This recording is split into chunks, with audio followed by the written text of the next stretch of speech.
We're live. I wasn't even paying attention to the countdown. We are a well-oiled operation here. You are a white-bearded old man. By the way, that is the common denominator of all of us except for you, Billy. You gotta get old white beardy.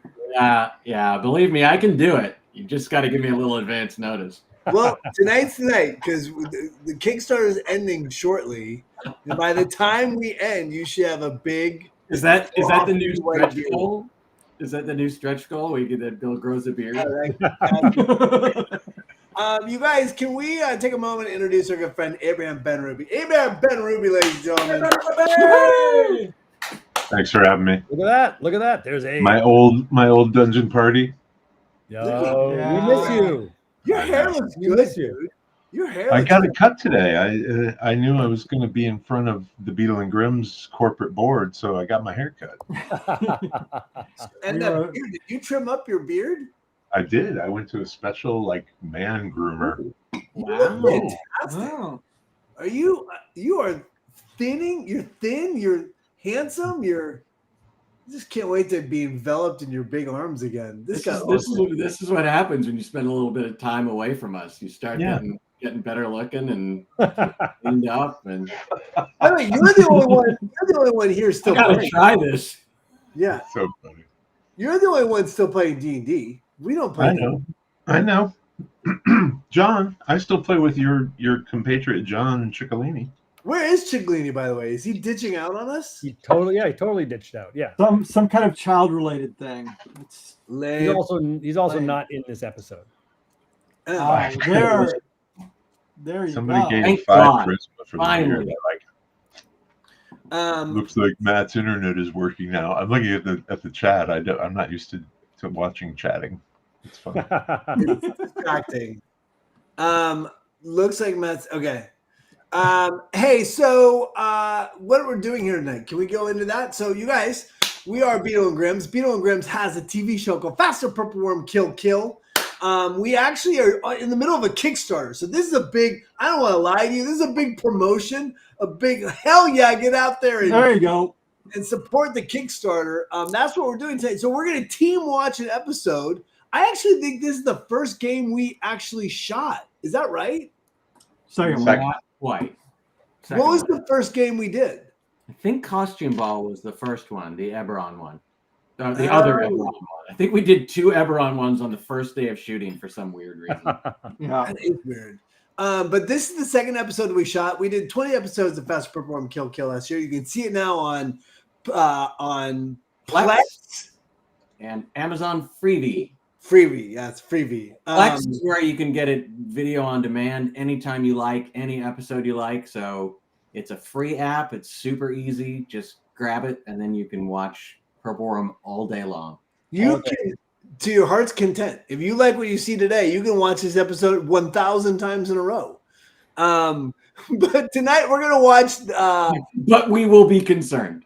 We will be. Tonight we're gonna watch Everyone Dies on a Lightning Train. Yeah, baby. Yep. And we're gonna live chat our way through it. So, and just to elaborate on that a little bit. So this was an episode written and DM'd by Charlie Rayer, who's here with us today. And he also wrote the version that appears in our adventure book, which is called Everybody Dies Volume 1, which is in our Kickstarter right now. So this is one of the 15 adventures in that book. So if you like it and you think your friends would like to be run in this adventure and die gloriously, then that's available to you. Just so everybody knows, if there's anybody who doesn't know about Faster Purple Worm Kill. So the defining characteristic of our show that separates it from other D&D shows is that every episode begins with 4 first-level characters full of hopes and dreams who go off on a glorious quest and are confronted by one of the most powerful creatures in D&D lore and are summarily wiped out. So every episode ends with a total party kill, and we start a new adventure in the following episode. So we are to the point. We we get in, we get out, we stop mucking about. Yo ho.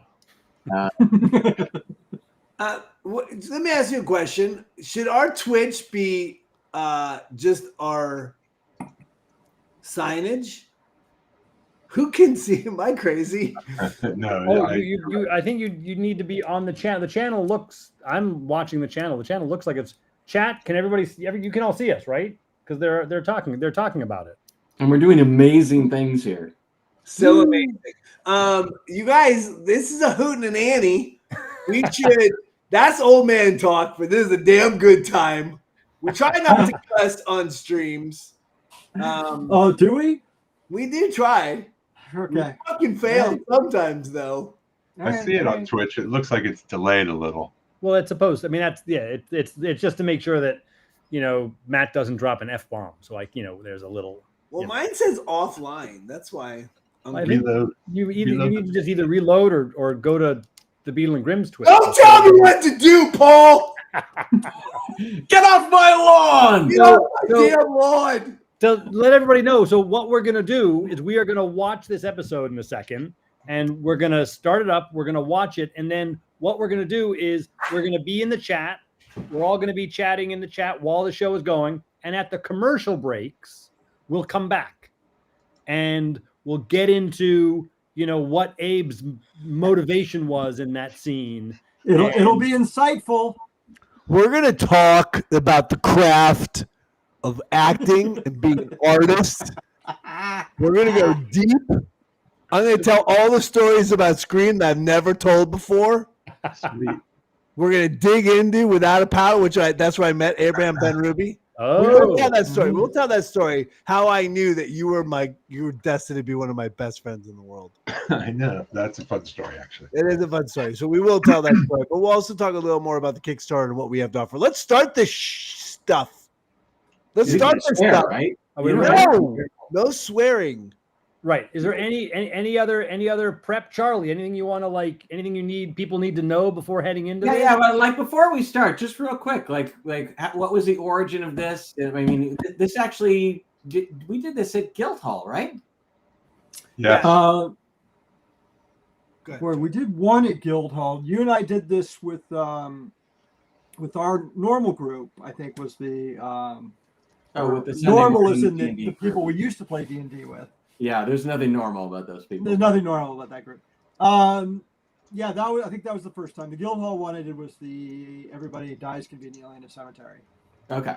All right. But so this was one of the very early ones when we were still playing around with the concept and didn't know that we had a TV show yet. And we were just sort of trying these stories out in various ways. And yeah.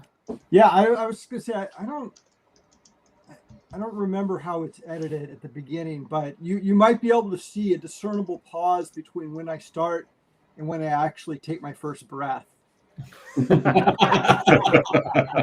can see my soul start to leave my body. I had the misfortune of not having any experience of doing this kind of thing on a camera, and also not realizing that it's on a camera. And if I F up, we can just say, hey, can we do that again? Yeah. So I was a little wound up. It kind of smooths out as we go, but a little wound up. If you hadn't said that story, nobody would know that you were literally pooping in your pants. I wasn't literally. You're using that word wrong. You mean figuratively. Figuratively, and probably a little bit. You probably have some dirty in your underwear. Well, they gave everybody diapers at the start. I thought that's what that was for. That is what it's for. Look, all right, the stream is definitely going in a. All right. Wait, I have one thing. I just wanted to let everybody know that as we get into this episode, you'll learn that Matthew and I are playing twin brothers, and I posted a cover of Dragon Magazine to the Twitter, and I tagged him and Beetle and Grimm, so you can look at that as you imagine us. Yes. So we'll talk about that, because that actually, these characters in that relationship actually started in a different campaign that we used to play. So. Brother. We were well acquainted with those accents, sadly. Yeah. That's what makes this show so lovely. I do think that one of the great things about the show is that we are all dear friends. and leaning into that moment and sort of building a show around the way we play and how we are as players and who we are as friends, I think speaks to the success of the show. We're super proud of the show. It's so successful, and we're so what's happened? What just happened to the stream? It just went crazy. I'm good. Don't play with things. Don't play with things. If it ain't broke, dude, do not fix it. Don't touch the buttons. But the great thing is that the show's had longer. You know, we've gone on to do more, right? So we're doing the source book that's written. It's unbelievably fantastic. It's the first time Dungeons and Dragons has ever done a Kickstarter. So we're kickstarting this. There it is, Dragon. The Free Walk. Simeon the Loose. That was my name. Oh my God. I'm the one on the left. What was that band called? Nelson. Nelson, that's what it The was. Nelson twins. They're Nelson. still around. You guys could probably get them to play at a Beetle and Grimm's event. They probably could, yeah. They'll probably play your birthday party. if A you ham do. sandwich, yeah. Someone's gonna forward to this to him, and then we're getting a fist fight walking down the street one day. Like, hey, you making fun of me, my brother. I think we'll see him coming. But no, so we went on to create the source book. We now have an ongoing show at the Comedy Store on Sunset Boulevard, the world famous Comedy Store. So we do that once a month, the first Sunday of every month. So the great thing is we keep doing it live at cons. If you're ever at Gen Con or PAX, like we do these live shows and they're fantastic. So look, let's jump in. Let's watch the show. Let's stream. We'll come back in the commercial and we'll tell more stories. But thank you all for being here. So many lovely people. Yeah, thank you. Yeah. Let's start the show. Fire it up. Yeah.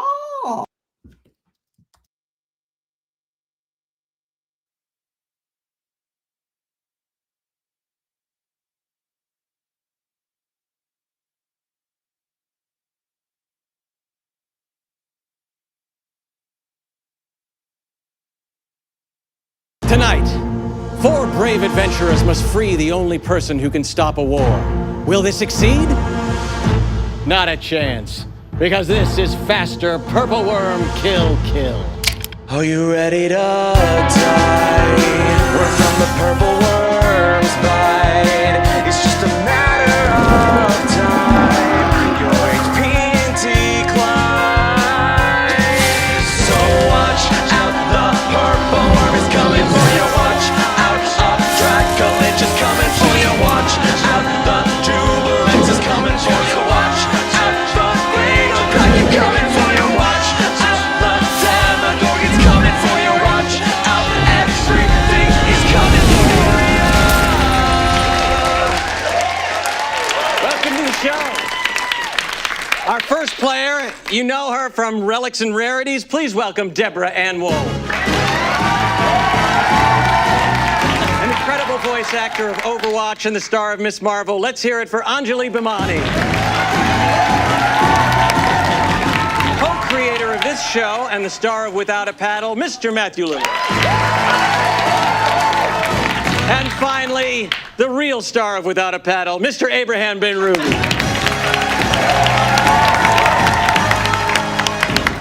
You know, I believe it was the English philosopher William Hazlitt who said, if you think you can win, you can win. And nobody thinks they can win more than tonight's DM, my brother Charlie Rayor.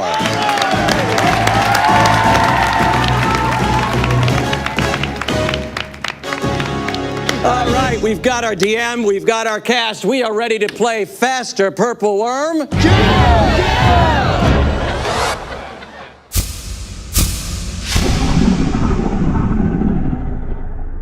Our adventure takes place in Eberron, a place of practical magic where elemental forces are used to create technologies like airships and lightning trains. Coincidentally, you happen to be on an airship right now, high above a wasteland, and far beneath you is a lightning train running on an elevated rail. In the distance, you see the gray clouds of the Mournlands, all that is left of an entire nation destroyed in the last war. You've been summoned here by a certain Mr. Green, who has promised only adventure and a chance to prevent the next war. You've done nothing really for the last couple hours other than sightseeing. There's not much to see.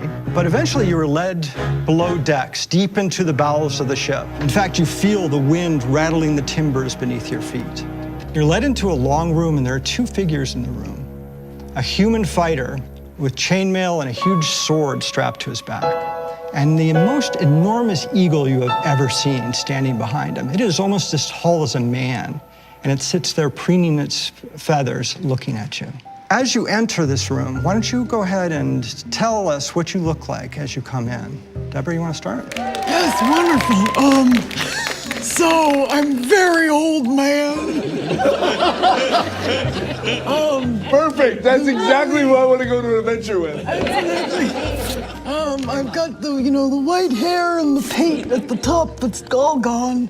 I'm a little gummy here and quite slow on my feet. I am dwarven.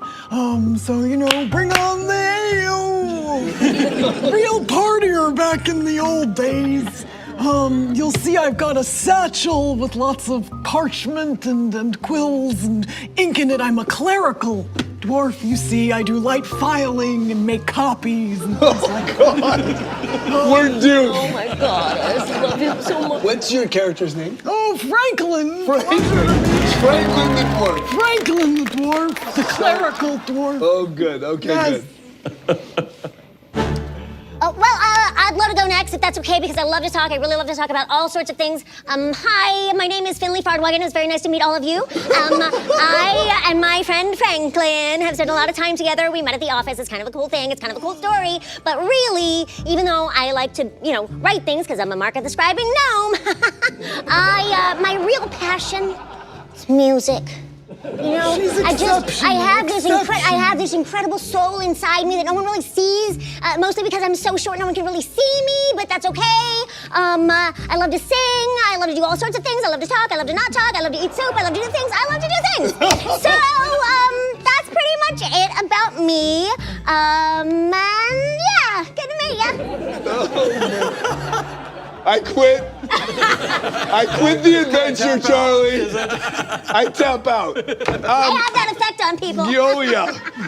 My name is Simeon the Loose Freewalk. And I'm Samuel on the That's loose. my brother right there. We're brothers. We're like almost the same person. We're twins. We're twins. You ever see the Nelson twins? The brothers, the Nelson brothers back in the 80s. Long blonde They're hair. beautiful. That's who we look We're like. elves. We look like that. We're elves. We do, but we're I'm the beautiful handsome elves one. with long flowing hair. We are both very adept at being on the sea, are we not? That's right. I'm a sailor by trade. Aye.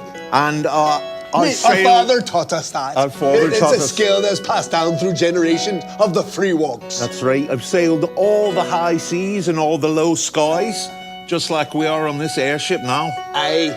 Eberron, don't you know?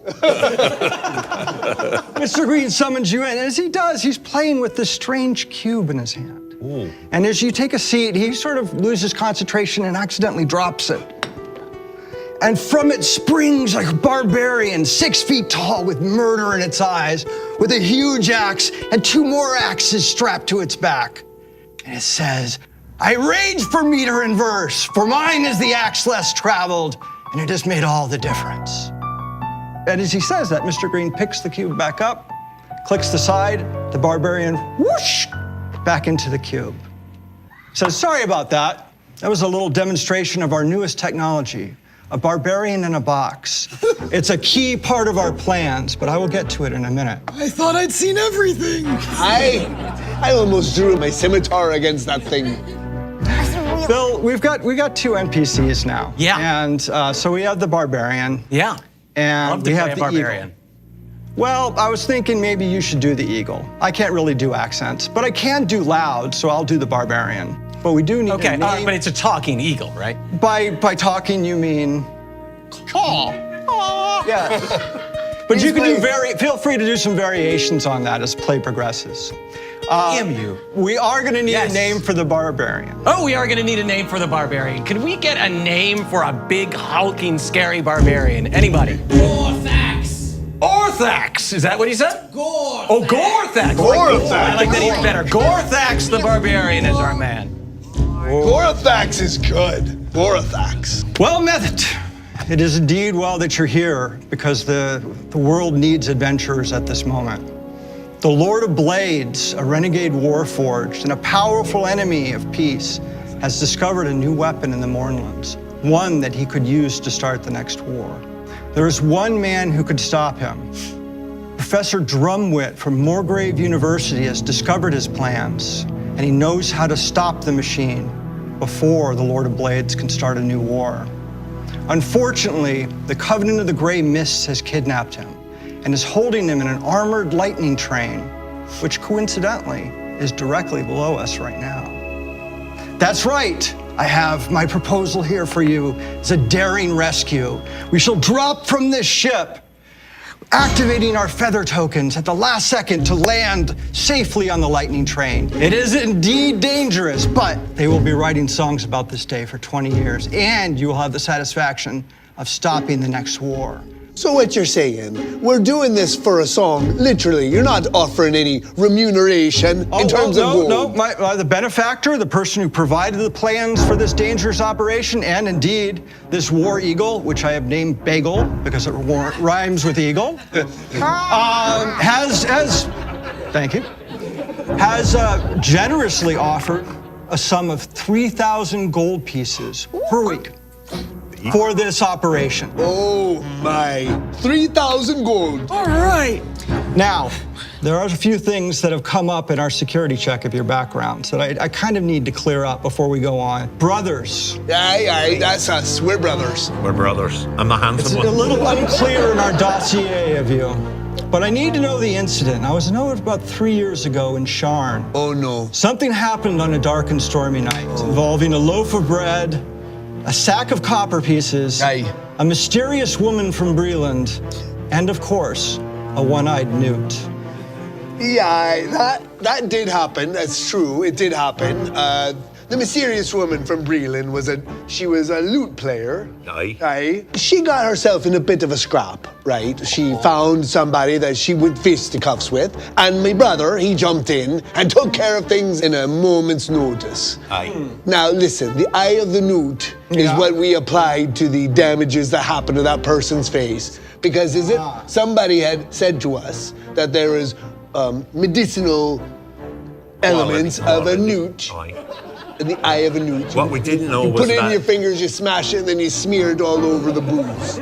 But we didn't understand at the time that there was a chemical reaction which would actually cause the victim to grow the eyes of the newts all over their forehead. Hey, it was a magical newt. Who could know that? In Sharn, That's- you're only allowed to have 2 eyes. That's the way the legend started. That's what happened. That's why the story gets around. I could see why the dossier gets a little fuzzy at that point. But I'm satisfied. I don't know why you would be. I was Got to the loaf of bread. The loaf of bread. I was Or the sack hungry. of copper pieces. All right, take 2. We wanted to go back and do it again. Time is short. Our target approaches. Fair enough. But Franklin and Finley Fardwagon, similar question, but about that night in the Spewing Rabbit Inn, which I believe involved a shovel, 1 live fish, 1 dead parrot, 8 barrels of whiskey, and half the city guard. Frankly, Franklin, I don't know how you could work with Finley after this. I feel like you mixed up our dossiers. I bought them on the cheap, it's possible.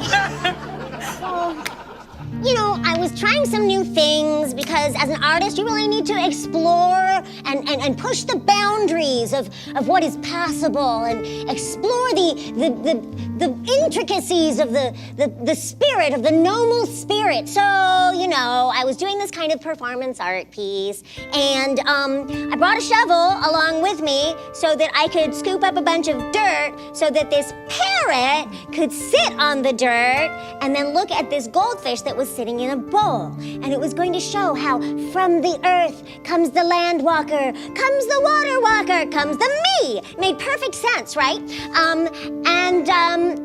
I may have had a little bit of whiskey before we started. 8 barrels, I hear. Just a little, you know, but I can handle my liquor. I mean, obviously. And I've been drinking with Franklin for a long time, and Franklin can drink. I've been training her. Yeah, exactly. It's been so cool. I saw things that I didn't even think were possible in my own brain. So, yeah, just started drinking some whiskey and doing the show. And It was a hell of a show. Let me stop you there, because frankly, you're doing the heavy lifting here. Franklin, what about the city guard? Like I say, well, that was my fault. See, the parrot was alive, and then it died because it got into my bag, and I told you I've got some things in there that are, The pills. Ooh, it was a bad idea. So the parrot died on stage, and I got very nervous and fainted, so someone called the city guard to check on me. It was all a big misunderstanding. Well, frankly, it's all a little sketchy. But here we are in an airship above a lightning train. Are you ready to have an adventure? For $3,000 a week, I'm ready for anything. So Mr. Green stands up. Oh boy. Eagle or bagel? He breaks out the secret plans. Plans for rescuing Professor Drumwit in a daring and likely dangerous manner. The leader? Me. Step 1, say the magic phrase, turtle, turtle, turtle, which will open the floor and start your free fall to the train below. Oh, shit. Oh, it The door opens to the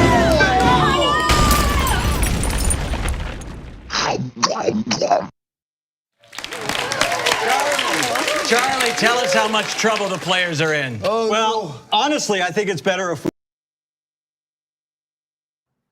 Paul, Ah! Paul, what are you doing? What happened? Paul broke it? I missed the commercial break. Paul, you have to You focus. one job. You can't Focus, fall Paul. asleep on the job.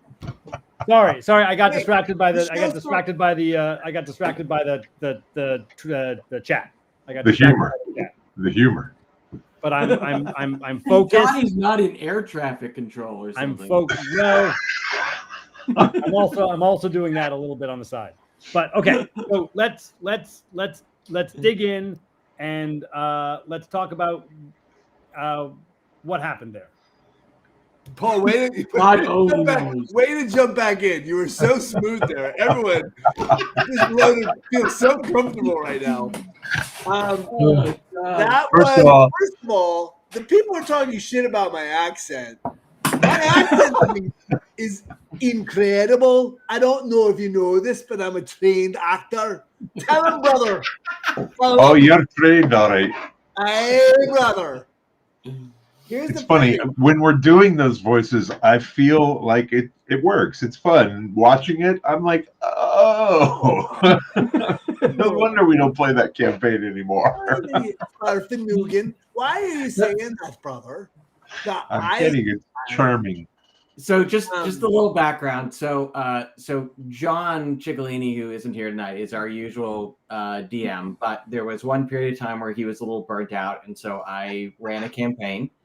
And we ran through a really, really fantastic adventure out there called Red Hand of Doom, which I highly recommend to anybody who's looking for a written campaign. Super fun. But anyway, so we ran through Red Hand of Doom, and that's when these two characters originated.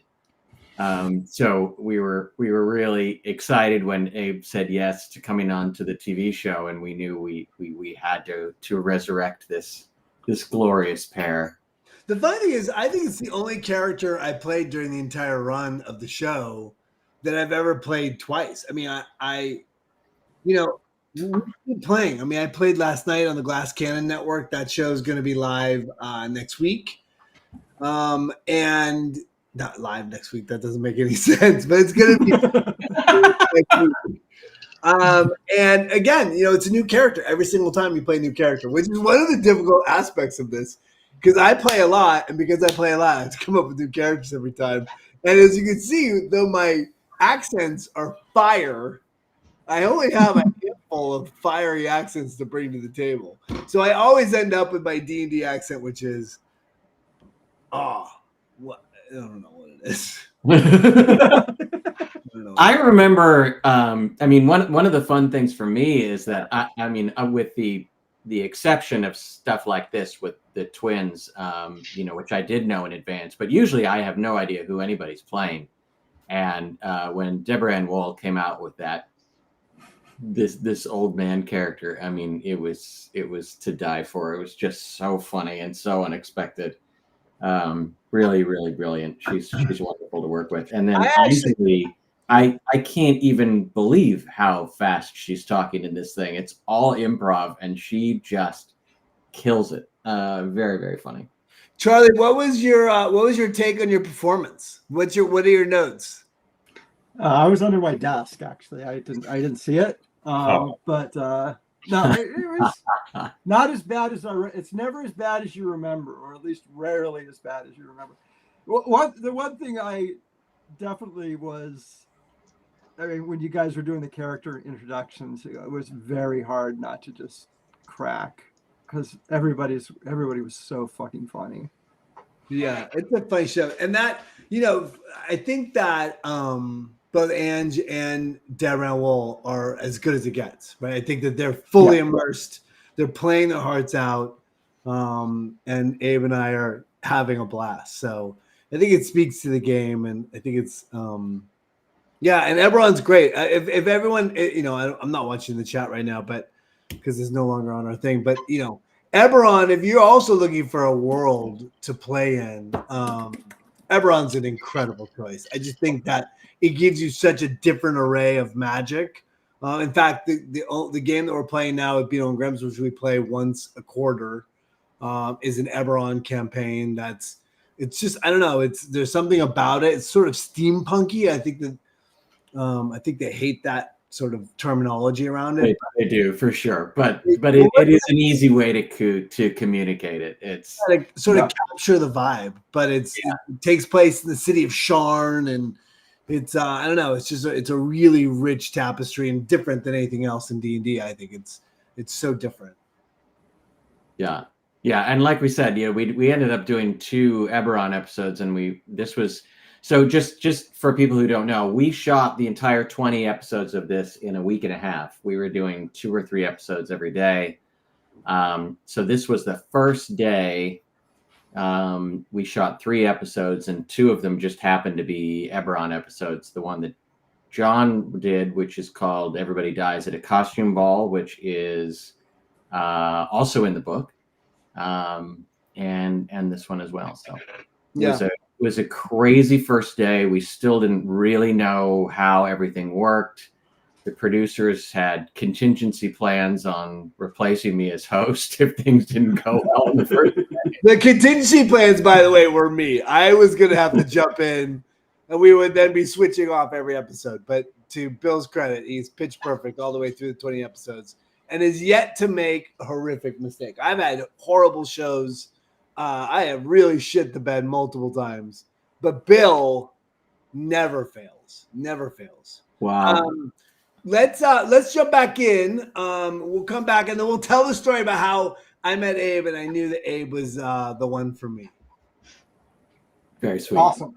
Very sweet. I get him. Now we'll find out if Paul's on it. Yeah, and let's see if Paul can focus for fucking just. Hey, bro, it's like 10 minutes. Just pay attention.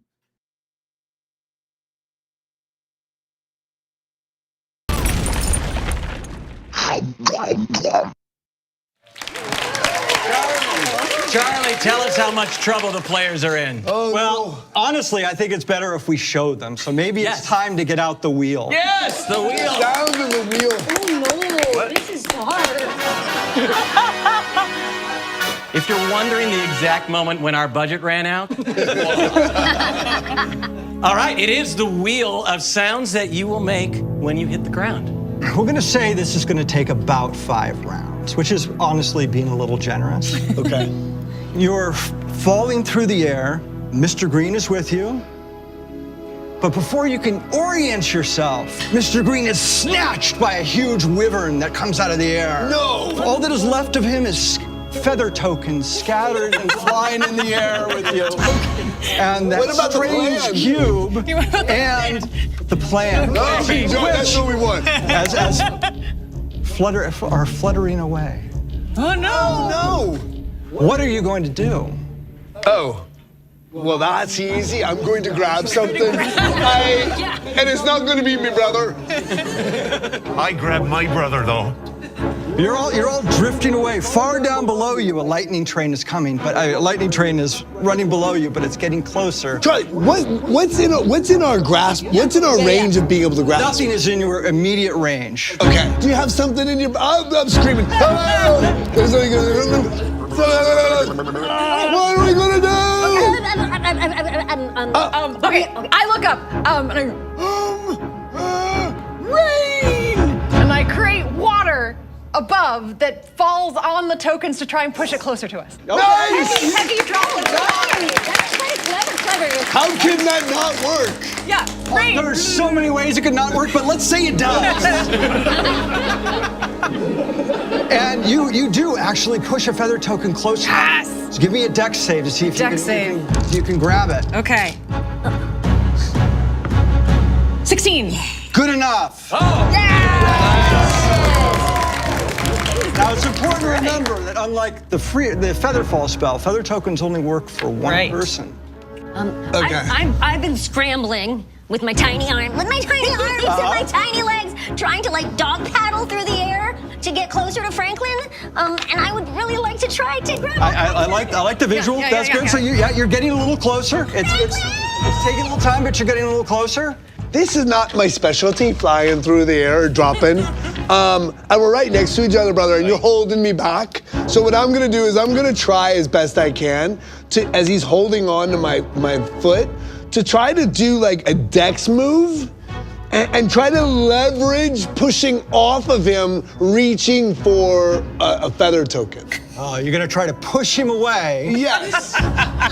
So I'm using it as leverage. I'm using it as leverage to reach higher. Charlie, how he tried to drown me in the tub. Give me a dex save. I'm also looking for the Eagle Bagel to see where he is. Yeah, no doubt. Oh, okay. 17. Oh. 17's good, Charlie. Yeah, it is good. You could get yourself a feather token, but you've pushed yourself away from where you were originally falling, and you're starting to drift far away from the train. Oh wow, Charlie. What is that? What I do? A feather token. That was your round. I want to do one more thing for my brother. But you do notice, since you mentioned it, Beagle is flying above you. Oh, I thought it was Bagel. I thought it was Bagel. You know what? I like Bagel better. Who likes Bagel?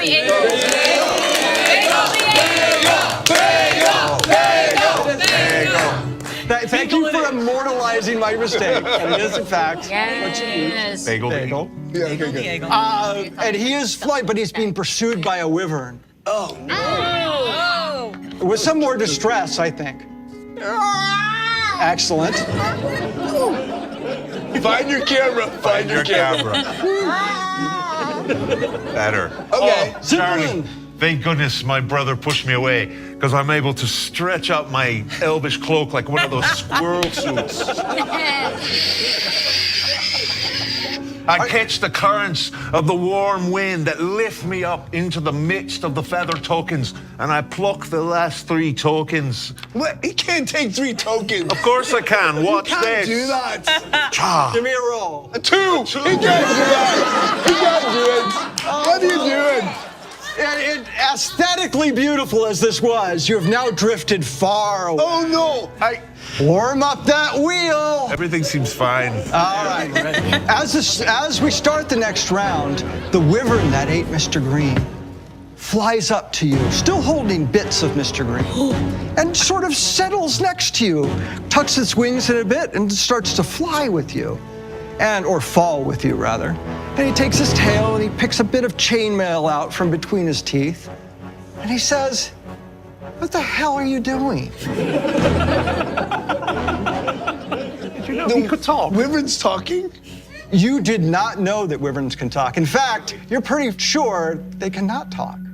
What you doing talking? You're a wyvern. I think the more immediate question is what is happening to you?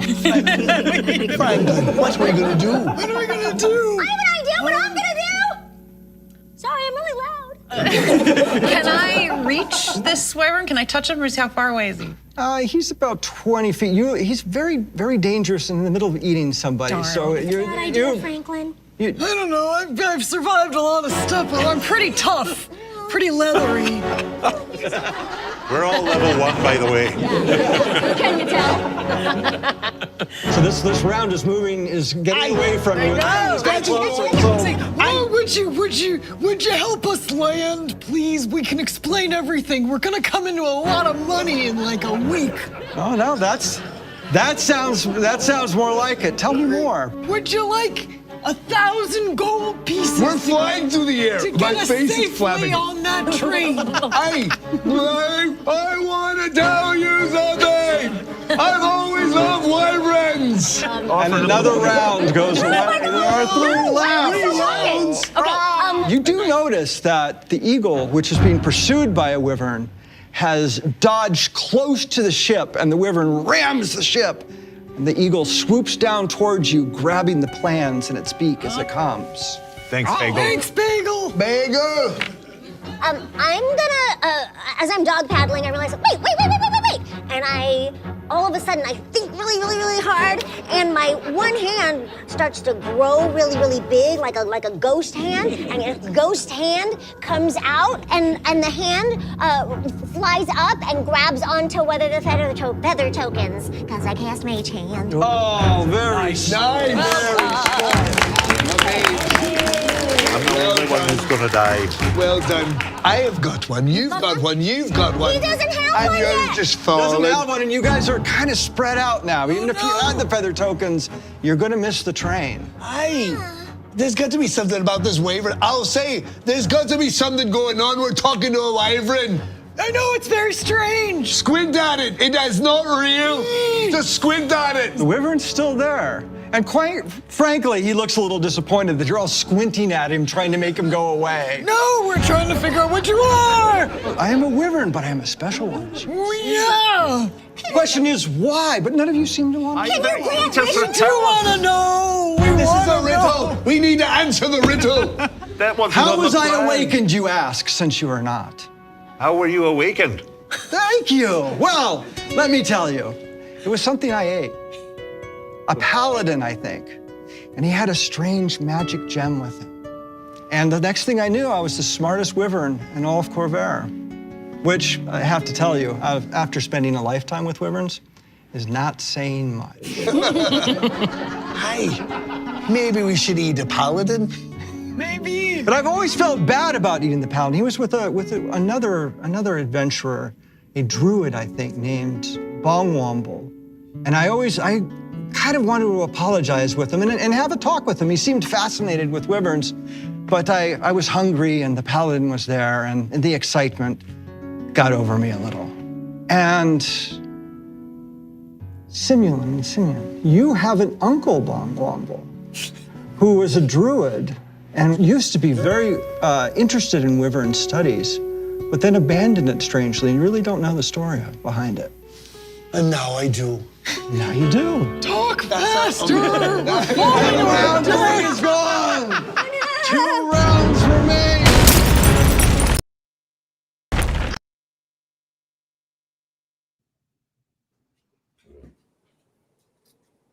Oh, right on it, baby. Right on it. Oh, sorry. I was just We're falling to our death is hilarious. I was just checking out the map on this bottle of Questin whiskey. Oh, look at that! What a shill! I That's love product you. placement right there, baby. That I'm is going to so tell you, nice. I cracked into the Paladin, and that stuff is tasty. It's Oh, that's dangerous. good. That's So I the thought it right was a way. nice transition from the eating the Paladin, the wyvern eating the Paladin in our story, to me thinking about drinking some Paladin from Questin whiskey. That's I have a whiskey company that Abe just lovely Abe just chilled. Can we talk about how we met? Yeah. So yes, we met in New Zealand filming a movie called Without a Paddle. And I had already been a big fan of yours because that's not true. yes, it is, because No. you're a legend from SLC Punk. And I was like, I was like nerding out on you, and somehow you and I No, revealed. no. You have to go back. We got off of the plane, and you were throwing up. You were throwing up. Why do we have to go back to that? Because I think it's like so sweet. Abraham Ben-Ruby is at this moment in his life was 6'8". How tall are you in real life? 6'7". 6'7". And you were probably how heavy were you at that point? 300 pounds for sure. More for sure, yeah. You were an enormous man.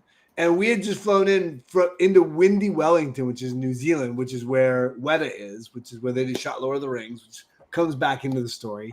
But I looked over, and there you were. You were very ill.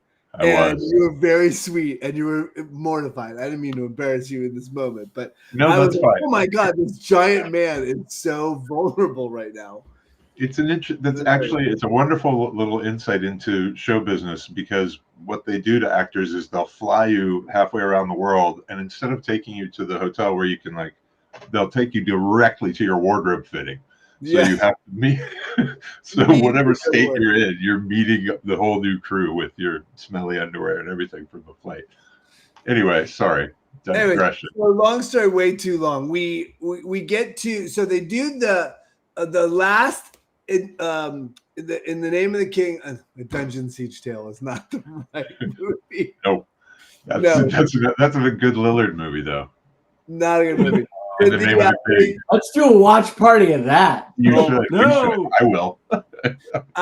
But you guys are friends with Jonah Ray. He could do MST3K. That would be amazing. Oh, So, anyways, we go to see Lord of the Rings, and what happens is that because of everyone on the set, everyone in New Zealand is like celebrating the last installment. We go to the world premiere of Return of the King, the third installment that our entire crew had spent 10 years of their life on, right? Yeah. And so Abraham and I are sitting there. We're right behind Peter Jackson, which we got like these prime seats because everyone knows that we were in love with the movie and like in love with this world. And the entire time that we were working together, Abe's like, I want to play D&D. I want to play D&D. I want to play D&D. And I was like, I don't know. Because everyone says they want to play D&D. And bringing people into the group is very difficult because we covet that time together and it's friendship. And it's like, I don't want to sort of let anyone in. It's a special place around. Right. Plus, we play in the nude. So it's very. We do play in the nude. We do play, which is delicious, which is why we play so infrequently because nobody wants to see anyone over the age of 50 in the nude. But anyways, it was fun when we were in our 30s. It was great in the 30s. But so at some point I look over at the end of the movie and Abraham is sobbing. And I'm sobbing and he's sobbing. And I look at him, I'm like, okay, you can come play D&D with us. You are one of us. So also the other cast members and the director of that film gave us a really hard time, even mocking us with voices. You can see that Matt and I both enjoy doing character voices, and we were harassed by our castmates with, I'm a wizard, I cast a fireball. The most emotionally abusive people. Terrible. Yeah, that's Seth Green's a monster. He is really Seth Green's a monster. Seth Green appears in Fast and Purple and Kill. Yeah, he does 2 episodes of this show, so he's great. He's really great. And we had a blast. We had a blast making that movie in New Zealand. We got to play with Burt Reynolds, and we were in New Zealand. It was fantastic. And then you actually did invite me to your D&D table where I met all of the Beetle and Grimm's people. And man, we have had a lot of fun around the table with Dungeons and Dragons. We really have. It's been a great way to spend the life. And now Abraham and I are playing an Estrade campaign together where I DM, and we're trying to finish that campaign off, but that's hard to do these days. It's fun.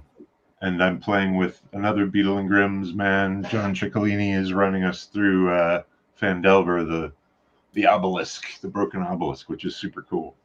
It's fun. Great. All right, good. So we jump back in and finish this puppy out. Oh, we still have 2 more breaks, right? Yeah. Okay, good.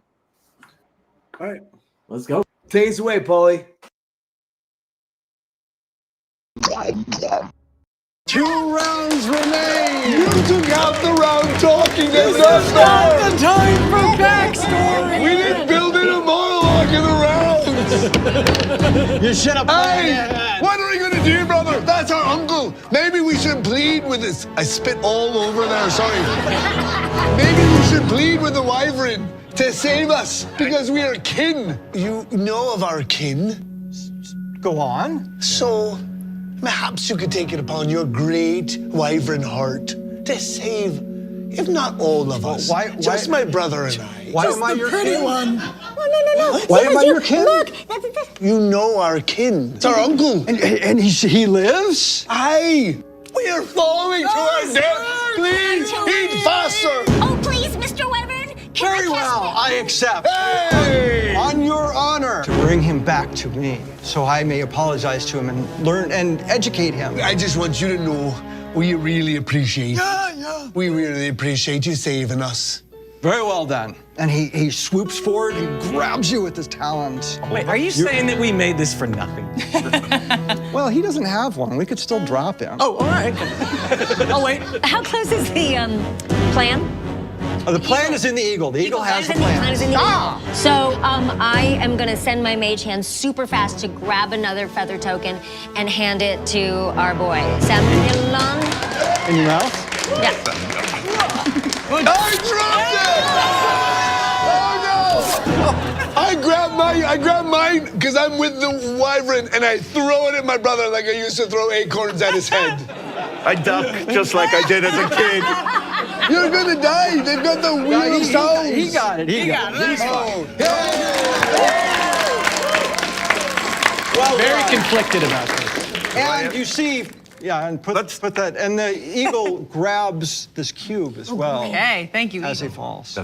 So good bagel, he good swings bagel. you over the train. So there you are. You're Yes. over the train, and he lets go of you, and you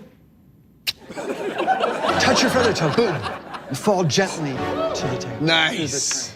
There are 5 armored cars, and the eagle lands next to you and hands you. Oh, nice. Wow. I can't read. My brother and I cannot read. Can you please? Very good reader. And I take out the thickest glasses you've ever seen. All right.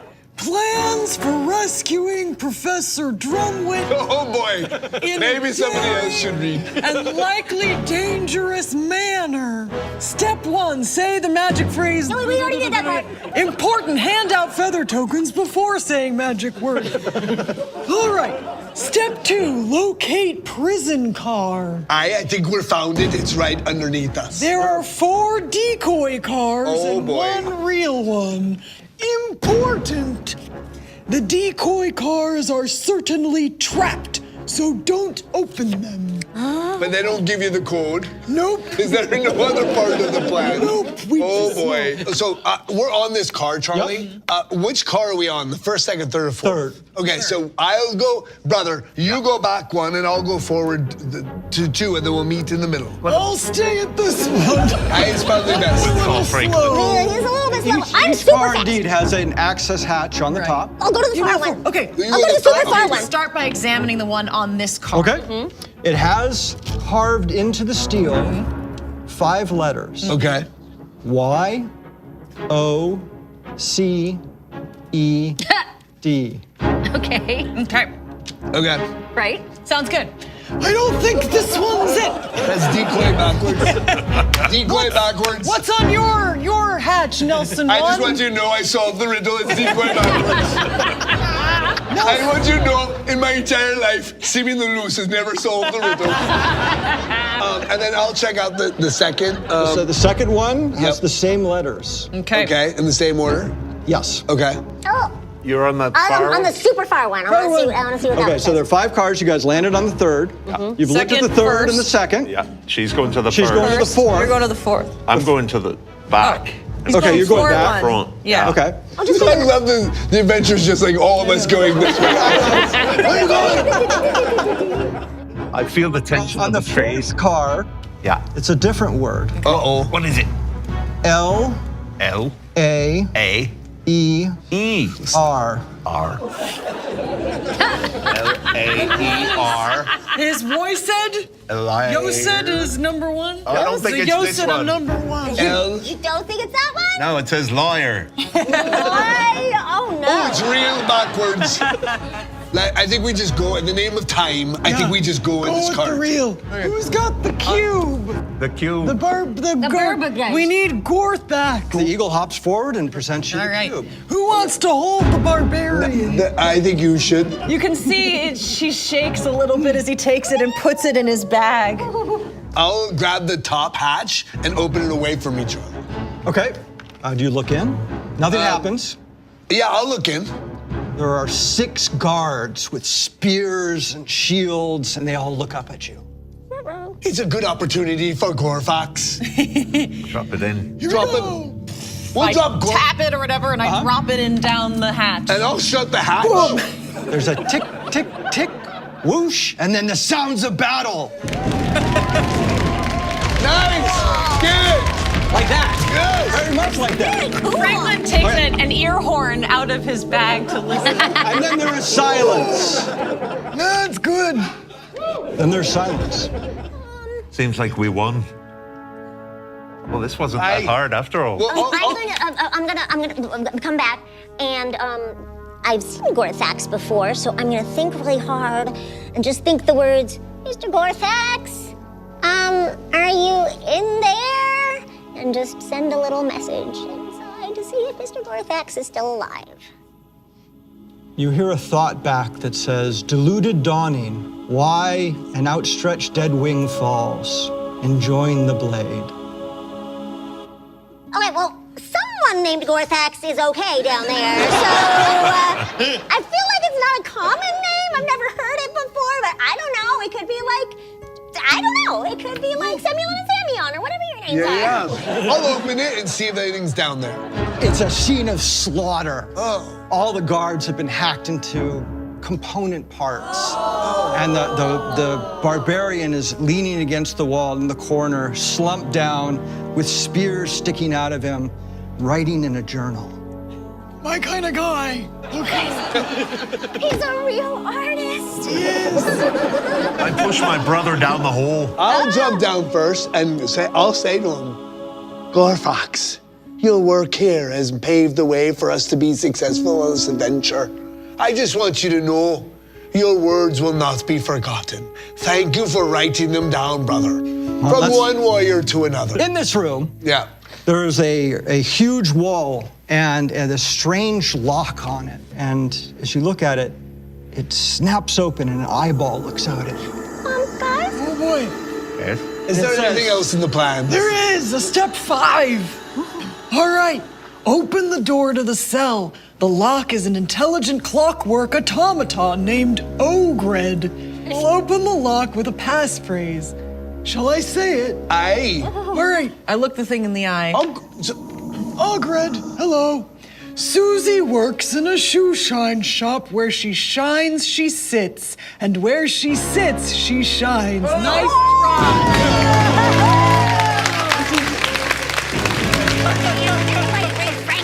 And the whole wall folds out like origami, and you see not a prison cell, but it looks like a study or a den. There are bookshelves and comfy chairs, and there's an old fattish man sitting in one of the chairs reading a book, and he looks up at you and says, "What the hell are you doing here?" We're here to rescue you. Are you Professor Drumwit? Rescue me? I'm not imprisoned. I'm here for my safety. Your safety? The Lord of Blades is trying to kill me. Don't you understand? No, Reverend. And as you hear the hatch snap shut behind you Uh-oh. as the eagle drops in and begins to change. No! Bagel! Into a huge bagel man with a 6-blade and bladed wings. I am Lord of Blades.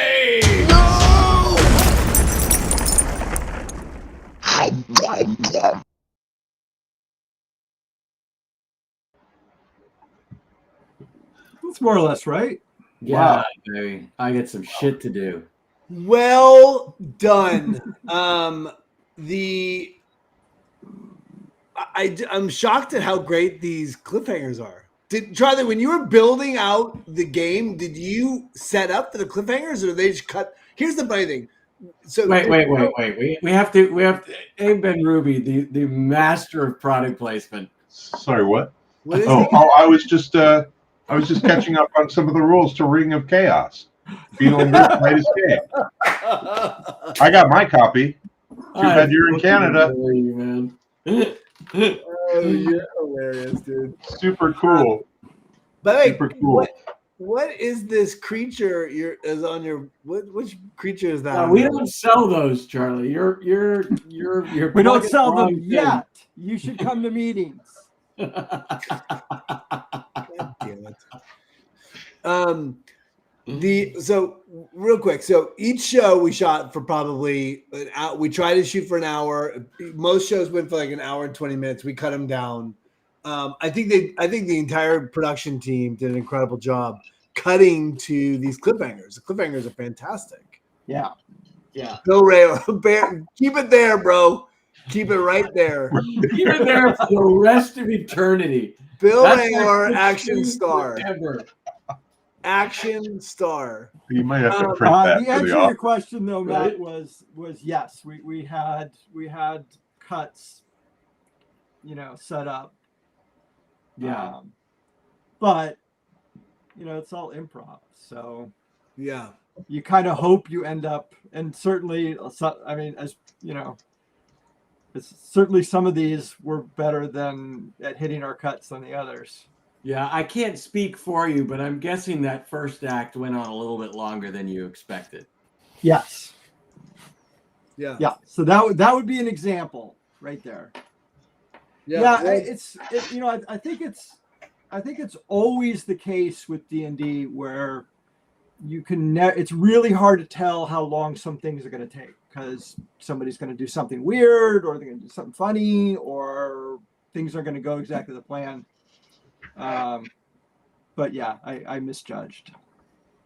Well, that's the best part about the game is that there is Yeah. no plan. It is storytelling. It's cooperative. It's collaboration, and that's what makes the joy. That's what brings the joy to the game, I think. It's unpredictable, and it reveals elements of your friends that you maybe didn't know, you weren't aware of. Yeah, and I think one of the things that I've learned over the years is that one of the most important qualities as a DM is to be willing to let go of your expectations, and if the cast wants that first act to go on a long time because they've got fun things to say, then you just let go and you let it happen. And thank God we were in a shooting environment where the producers were us to a large degree, but the people that we were working with were so understanding and invested in that process, and were not in any way trying to shoehorn us into anything in particular. They were just open to letting the story happen and letting everybody have their moments, and knowing that we could figure it all out in post, which I think they did a great job of. They did. For sure. Yeah. They did. Two things. I have a hard out soon, so I want to make sure we get to the end of the episode. But I do want to say real quick that Abe did show the Ring of Chaos, which was our last Kickstarter. Ring of Chaos, which hugely successful, is now available to buy outside of the Kickstarter. So if you go to beetleandgrimps.com, you can purchase Ring of Chaos there, right? Is that right? Yeah. We'll ship immediately. We are as of this week, right? That's a brand new development. Brand new. They are now in the warehouse and ready to ship out at a moment's notice. All you have to do is go on the website and give us your order. Yeah, Ring of Chaos is an awesome game. How does it smell, Abe? It smells like my childhood when I used to go to the game stores, Kit and Caboodle, and the Game Preserve in Indianapolis, Indiana. Oh, good drop. All right, ours was Final Fantasy. That was the game store near us. Linus is our MVP. Isn't Linus the MVP of the company? Yes, he always is. Yeah. All right, good. Let's do this. Let's get back into the show. Let's finish strong, and then I have to take a kid to practice. So we're gonna get out of here at some point. But let's finish strong. Yep. Here we go. Talk. I am Lord of Blades, the liberator of the Warforged race. Soon all of Corvair will worship me as both king and god. That's good. That's good. You know what time it is now? Oh no. It is time to roll in this. Let's go. Stalking the Mournland like a spectral juggernaut, the Lord of Blades preaches of an apocalyptic future in which the Warforged will destroy the nation of flesh and blood. Made of adamantine, he makes 3 attacks with his adamantine 6-blade and his bladed wings. All right, the Lord of Blades is off to a slow start. He rolls a 1. What did everybody else get? 15. Okay. 15. 22. Nice, brother. Whoa.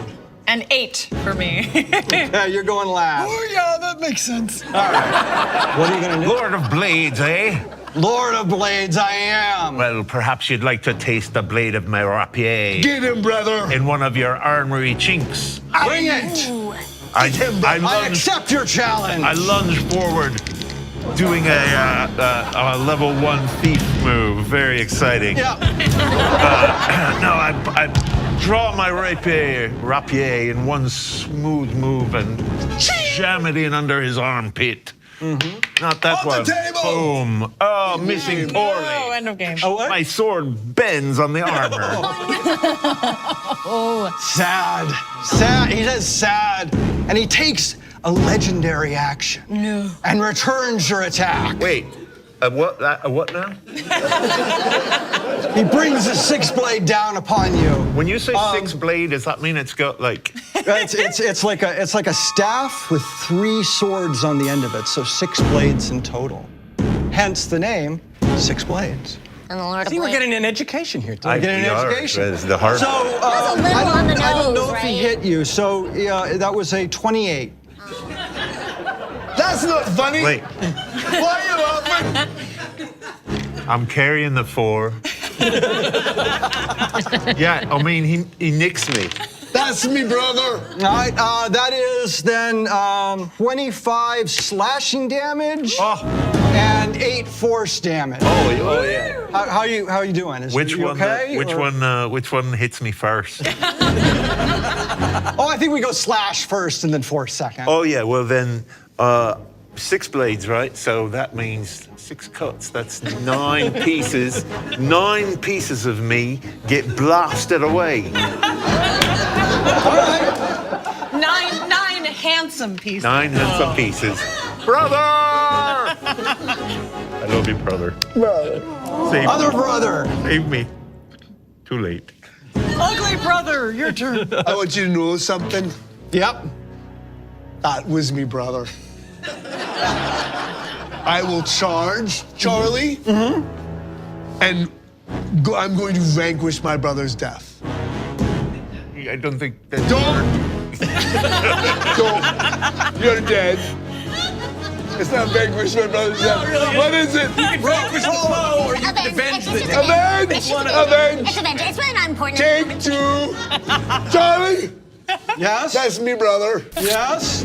I'm going to Avenge. avenge my brother's death. Feel free. I'm rolling an advantage because he's my brother. Sure. I'll allow it. I swear to you, I got 2 4s. Twins! Oh, twins, brother! The Lord of Blade laughs. Give me yeah, you're not off the clock yet. And takes another legendary action. No, you don't And get stabs you. Stop. Only an 18. Wait. Oh, is it his You happened to get what you needed. I choose to die, Charlie. I choose to die. But he grants you that wish. Can I call it how it happens? You may. I go in with my my rapier / scimitar, and I go charging, and I've given up defending myself. So I roll it around like this, and I come in charging like this. And as I do, he guts me and comes up with the sword, the 6th shot, it goes all the way up, and I'm stuck there. But I look into his eyes as I gently die.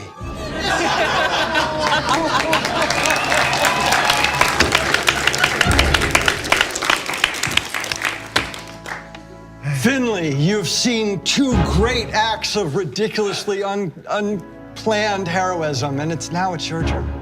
I'm scared. I'm really, really scared. But you're brave. I just looked at my friend Franklin, and I'm like, Franklin, I got a number for you. Oh, yeah. And all of a sudden, Finley's voice completely changes, and you hear a piece come out of her mouth that I didn't really think of how this is gonna go.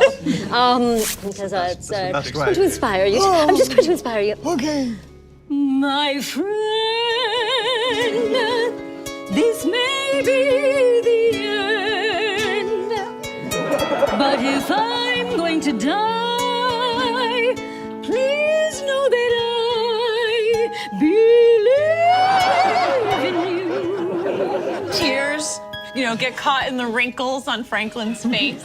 As it comes down, he puts his horn away.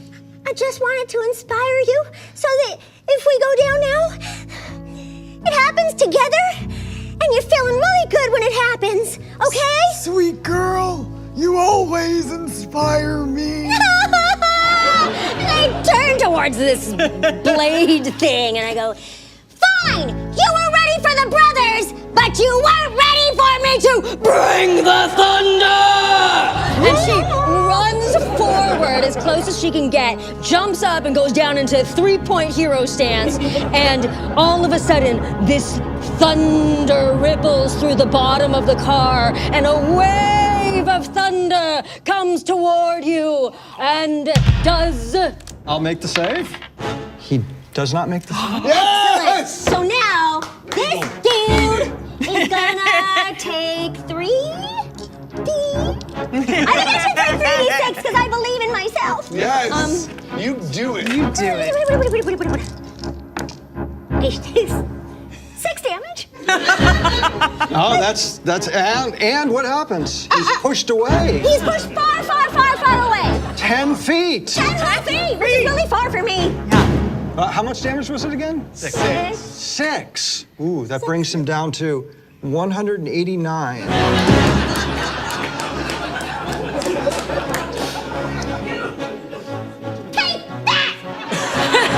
Is this cruel? Is this a cruel show? Well, just to show how cruel it is, he uses another legendary action to cast a firebolt at you and hits. Shocking. 26. Oh. A little bit. That does 24 fire damage. Yeah. So, I always dreamed of being on a stage with pyrotechnics, and I guess this is the closest I'm ever gonna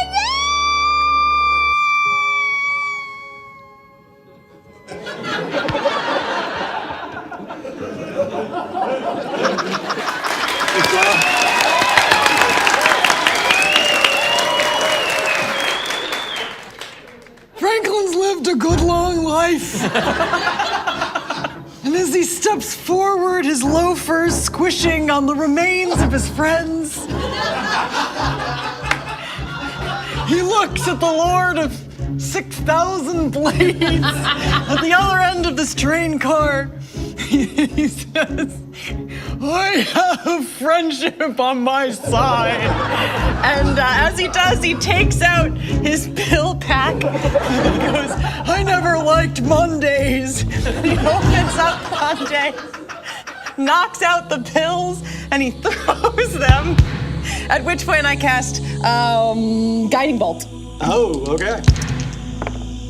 That's not bad. That is a 19 to hit. No, well, plus this is 21. Hit. And yes, you're glowing. It's like a little bit of like a pinkish hue, kind of like the undertones of Franklin's skin. Yeah. Little pinkish, yeah. He says, well done. Oh, thanks. And attacks. I'm ready. Take, I'm coming, Elizabeth. That was a crit. Thank God. I'm coming, Finley. I'm coming. So that's 47 slashing damage and 8 force. He's just like tissue paper. It's kind of beautiful, like little bits floating in the air.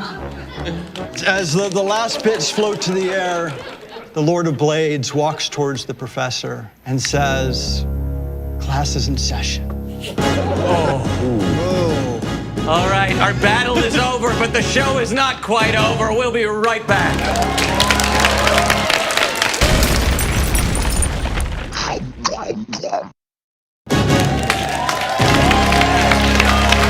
Unfortunately, it's been a great time, but just like the heartbeats of our characters, all good things must come to an end. But as you may have noticed, our friend the Barbarian was actually completing an entry into his journal, and this entry was actually a poem about the four of you. A 4-line poem about these heroes that he traveled with. So I would ask you just to close us out, if one at a time, you could each give us one line of this 4-line poem that sums up the heroism of this great group of adventurers. So, Deborah Ann, would you like to start? Yes. They hated Mondays. Though she be small, she be but fierce. That's plagiarism. It is. It's straight up plagiarism. Am I allowed to plagiarize in this show? Don't worry about it. I'll allow it. Rhyming. my- A-B-A-B. Mondays, you're looking to rhyme Yeah, with Mondays. Mondays.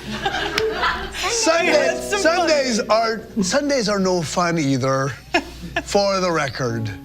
And let it be known, heretofore, my brother and I rest as one. And what am I rhyming with in all that? Oh, just speak from your heart. Fierce. Just speak from your heart. I will. Fierce. When adventurers' hearts are true. Oh, he's holding my hand. When adventurers' hearts are true. Aye. And their goals are genuine, then what do I rhyme with again? Fierce. When adventurers' hearts are true, Aye. and their quest is genuine, Aye. they wind up at a tavern, and they wind up drinking beers. Oh my God, that is our show. Thank you again to our Dungeon Master, Charlie. Thank you to Scott Casarello on keyboards. Our amazing cast, thank you. I'm your host, Bill Rayor.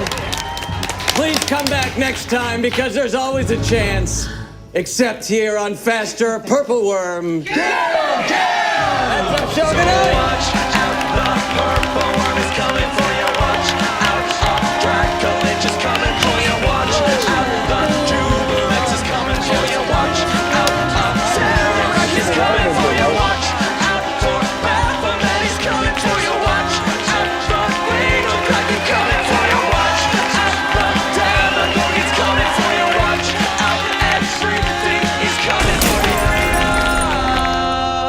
I didn't catch the name of Nelson 2 at the end. Samulin. Cool name.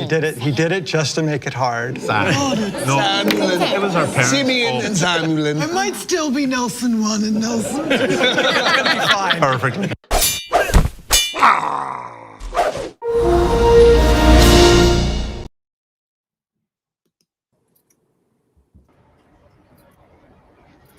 So fun.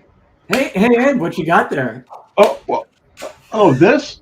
Well, I was picking out this cool, mysterious, brooch that came with this fun host a murder mystery game called Murders at Karlov Manor, the case of the three-blade knife. Pretty cool. That is interesting. What company puts that out, Abe? Do you know? Oh, that's our beloved friends at Beetle and Grimm's. No way.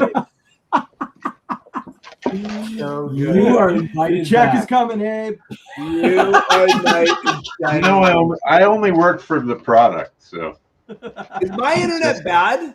just keep the products coming, buddies. Yes, yes, Matt. You look like you are on a VHS from 1983. Do I? That was fun to watch, you guys. Super fun. Well done, Charlie. Well done, Bagel. All right. So here's my question. So we are now doing a monthly show at the Comedy Store. So if we wanted to do a without a paddle reunion episode of Faster Purple Worm, we've got the two of you and Seth.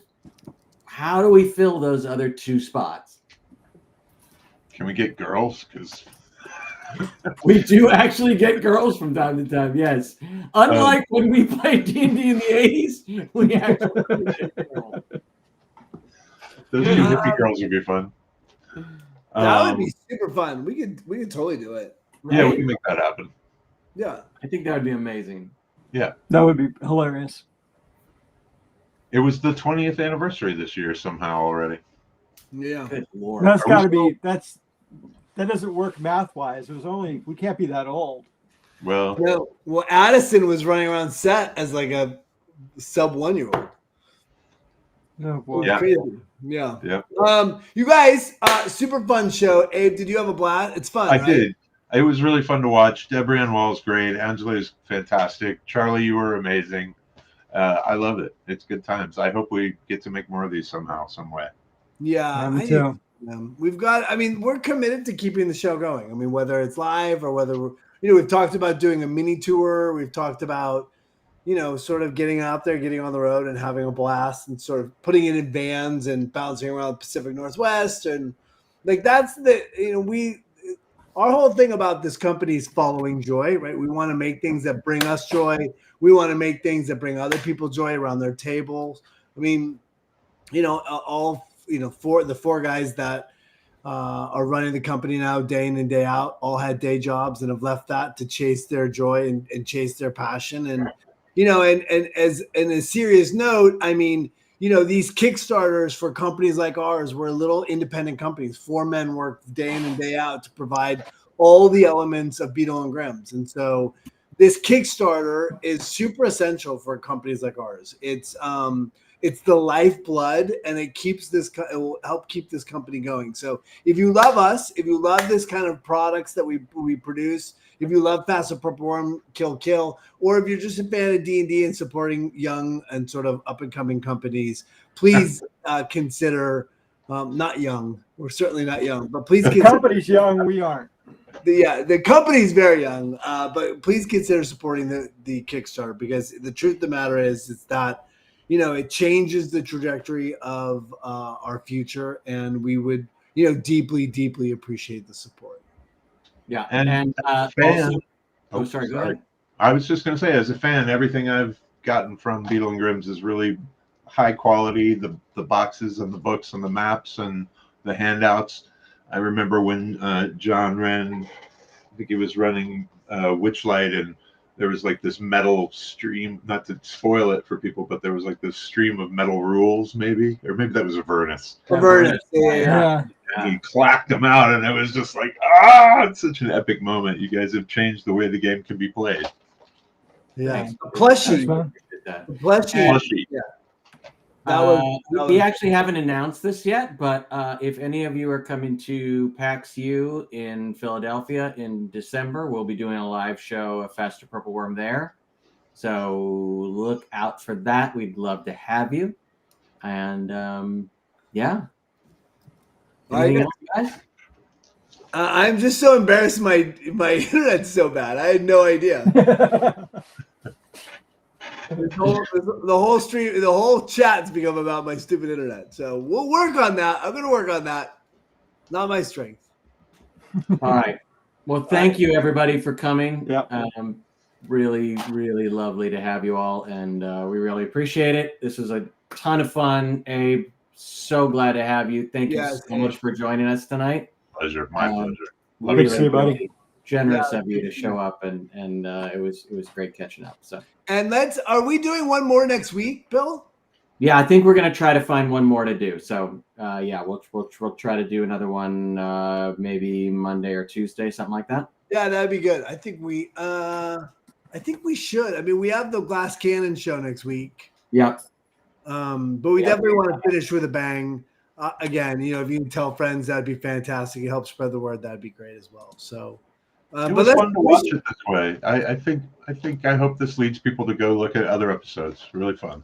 Yeah, that's true. All right, y'all. Thank you all very much. Good night, everybody. Bye.